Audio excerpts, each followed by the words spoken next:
Man, I don't know. I think we became a church that was a scheduled base. Let's leave that for another type of service. There are some out there that still do it or still, still does it. But for those that now, the modern church, when we look at most of our churches now, the lights, the cameras, the social medias, the branding, the marketing, testimonials, just something that we'll probably give it to the person that has that crazy story, right?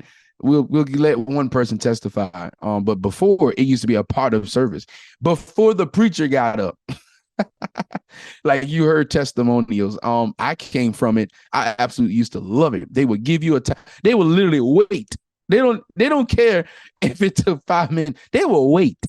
And if a person didn't sing, I come from that. Well, sometimes they testimonial, they didn't even say, they just sung a song.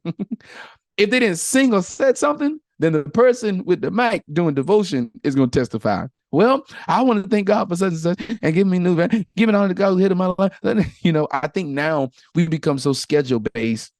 Most of our ministries look alike.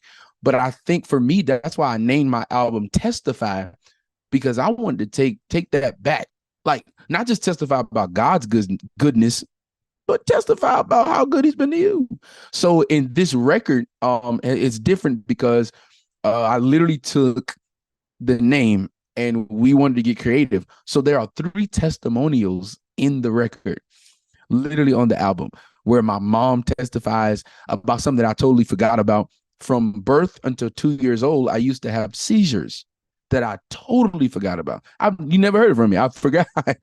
And she literally, because of the promise of God over my life, and of course, her praying is her child, believing God for a turnaround, knowing that that wasn't the end.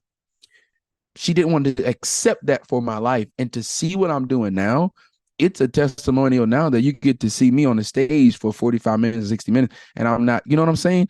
It's God, it's not affecting performance or my creative side. And so I wanted it to be real. I wanted you to hear real stories. A cousin of mine that's on the record testifies or literally shares the story of her giving her kidney to her brother. It's real.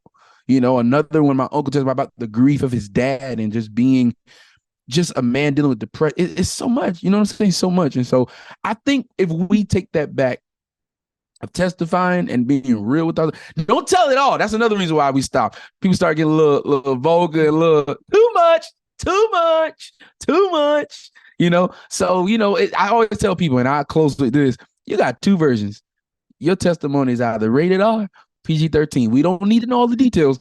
All we need to know is that God brought you out.